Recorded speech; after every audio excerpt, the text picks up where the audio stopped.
Welcome back to the channel, guys. I broke one of my own rules. One of the first videos I put on the platform about luxury cars. I told you never buy a brand new luxury car for Toro. I gave you several reasons for it, mainly depreciation.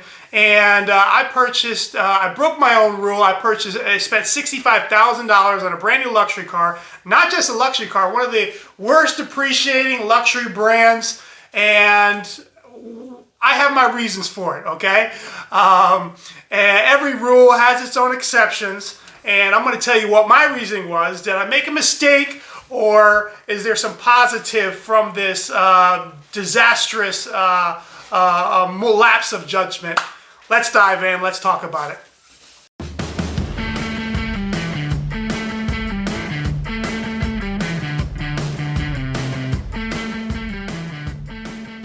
Alright guys, I traded in my C8 last video, you saw that, and the vehicle I traded in for is a 2022 Land Rover Defender. And Land Rover is not a brand known. If you've watched any of my videos, you know the importance of purchasing low depreciating vehicles, low depreciating assets, right? Land Rover is typically not a low depreciating brand. In fact, it's up there with Mercedes as one of the highest depreciating vehicles that you can buy. However, in order to give you a little bit of my logic behind this purchase and for my business, let's give you a little bit of an automotive history lesson. Of all the Mercedes, there was one Mercedes vehicle that virtually did not depreciate for almost 10 years. Do you know what that was? It's called the G Series. And the G-Wagon, also known as the G-Wagon, right? The G-Wagon from the 2000s, if you had a 2000 G-Wagon, anything from like 2000 all the way up to about 2015, mid-range options G-Wagons, they pretty much held their value forever. It's very similar to the Acura NSX of old, or the S2000 of old. It was a vehicle that people bought, Mercedes no less, and they just didn't depreciate. And part of it was that it was a very unique, boxy. Every housewife of Beverly Hills was driving one of these, but very rugged, very boxy, very unique vehicle. And Mercedes kept the same design for years. And so as the new ones went up in price, the older vehicles just looked the same, and they just didn't depreciate. So my purchase on the Land Rover Defender is, I feel like, the new Defender that just came out about 2 years ago. They came out in 2020, made very few of them. 2021, a little bit more, and mine's a 2022. I feel like the Land Rover Defender has the potential to be a similar type vehicle to Land Rover as the Mercedes G-Wagon is to Mercedes. And that would be meaning a very low depreciating luxury vehicle, and I feel I can get top dollar on the Toro platform for it. So, plus I really like the vehicle. If you have not familiar with the Defender, look them up. They're pretty awesome. So here's my reasoning, and here's the reasons why I feel like the Land Rover Defender, particularly the vehicle that I purchased, the way I built it out, could be one of the very low depreciating luxury vehicles over the next couple years. And the first reason is the inventory. Extremely low inventory. This vehicle came out in 2020, right at the beginning of COVID. Literally very few were made. 2021, as factories are starting coming up, they had a limited inventory that were coming out, and everyone that was coming out, it was getting sold. In fact, the way that Land Rover was doing their production back when I ordered this about 6 months ago is they were making the same amount of production for every one of their 5 or 6 different vehicles that they make. And the most popular one was the Defender. And so instead of making a bunch of their most popular vehicles, they were making basically the same percentage of each of them. Now, that might have changed as far as now, but I don't think by much. And so the Defenders were kind of very hard to find, very hard to get a hold of, but they were continually, very well reviewed, and people were really liking the Defender, and they just weren't worn out there. So when I looked at the pricing on them, I decided to build one out. I could build it a budget one that looked pretty good. And so I decided to build that out. My goal was to trade in my Corvette going into the winter time and put this on the platform right into November, December, and use it during the winter time, and hopefully do really well with it. So it all planned out pretty well. If you saw, I sold my C8, the first C8 that I have, at the beginning of end of November, beginning of December, and I traded in for this Land Rover Defender, and so far I'm super happy with it. So very limited inventory, and Land Rover has not been able to put up production of the vehicle, and so there are very few of them on the lots, and the ones that are there are going for a premium already. So obviously building out the vehicle, as I've been kind of explaining to you guys, when you build them out, you can lock in a price up front. You don't have to worry about the dealer adding pricing on top of it to your MSRP if you kind of lock that down in the beginning. So inventory-wise, I think it's going to be an issue for the next several years on this vehicle, and I think the demand is going to slowly is going to get more and more. People are going to be interested in this vehicle, which means the price is going to stay fairly high, very close to what I paid for the vehicle. Number two, I want to say the way I want to say this is the automotive pedigree of this vehicle. So if you're not familiar with the Defender, it's a automotive vehicle that it is the quintessential Land Rover. If you've ever seen a very cool, scenic picture somewhere with a Land Rover on it, there's a good chance it's one of the older Defenders. And they're very popular. Restored versions of these old Defenders go for big money. And there's companies that specialize in taking these old Defenders, the older versions, and restoring them and making them really nice. And they're just like rich people's toys. Some of these, and they look cool. They just have a great pedigree when it comes to the history of the brand. And Land Rover hadn't made the vehicle for several years. Even when the last time that the older version was made, they were hadn't been updated in decades, right? And so this is a brand new model. It's a brand new name that has strong value, similar to like the Bronco is to Ford. And that type of a brand recognition and name and automotive pedigree is the way that I'm putting it. But these are vehicles that are been around for a long time. The name itself, I feel like being the brand new version of that name is going to help in holding the value of the vehicle. Number three is the cost.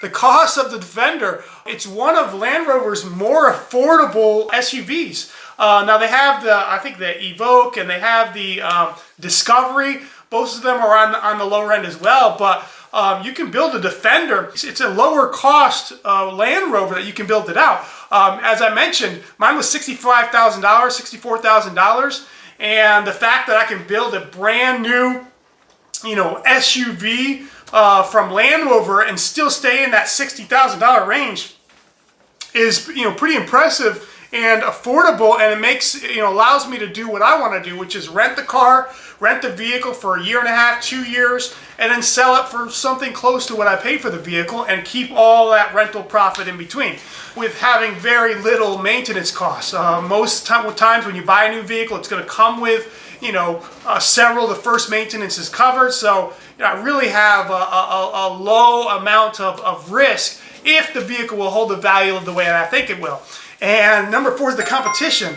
And there really isn't competition for this vehicle right now. There's only two vehicles that are even similar to the vehicle, and one would be the Ford Bronco, which doesn't have any type of a luxury, so to speak, unless you go to the very high end.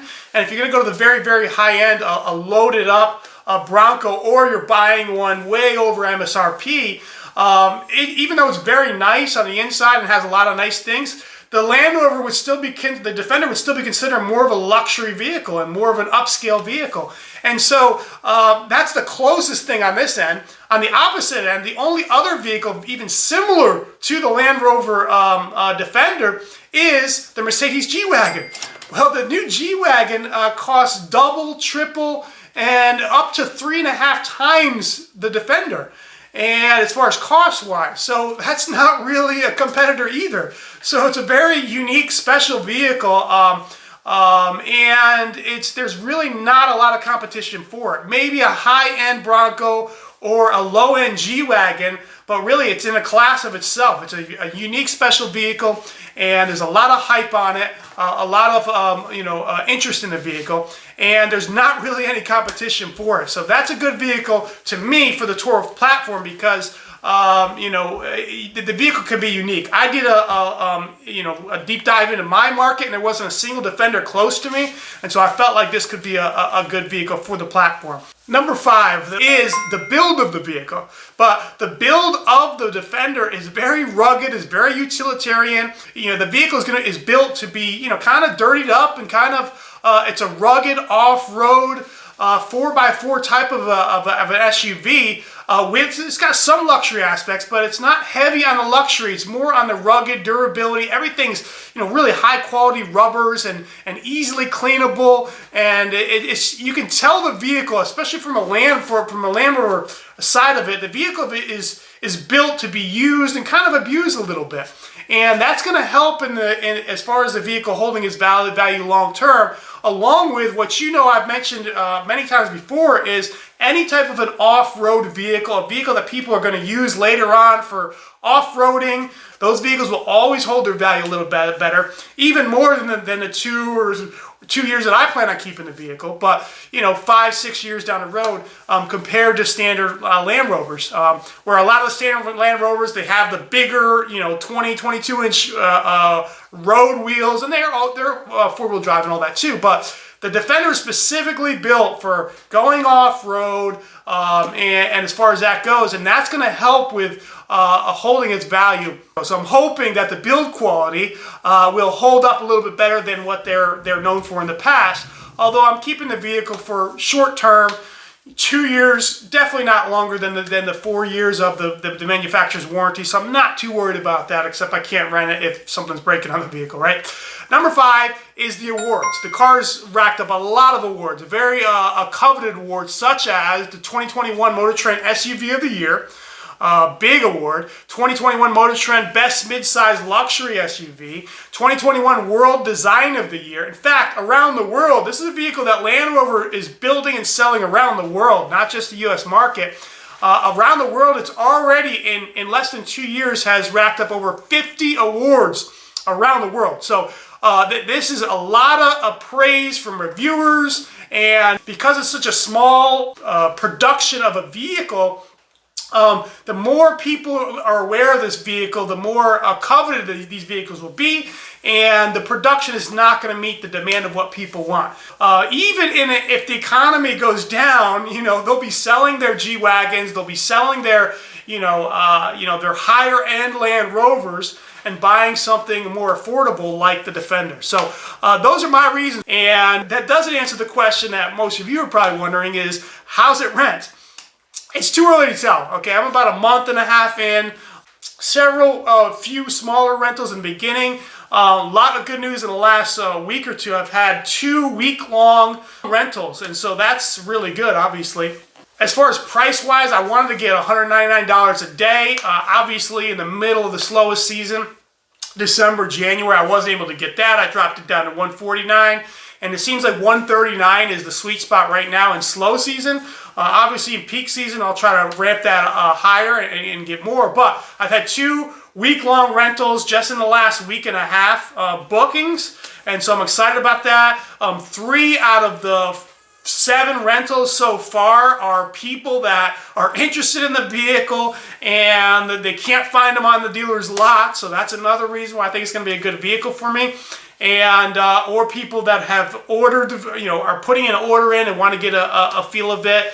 And those are premium customers, because those are customers that are not really concerned about the price of your vehicle, when they're buying a $60,000, $70,000, $80,000 SUV. So look, I'm not saying this should be this is going to be the perfect vehicle for your market, or is going to be my best move.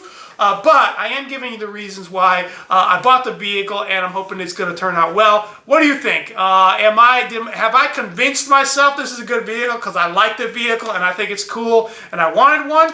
Or is this one that's going to be a good move moving forward? I'd like your feedback. And look, until next time, I'm out. Thanks, guys.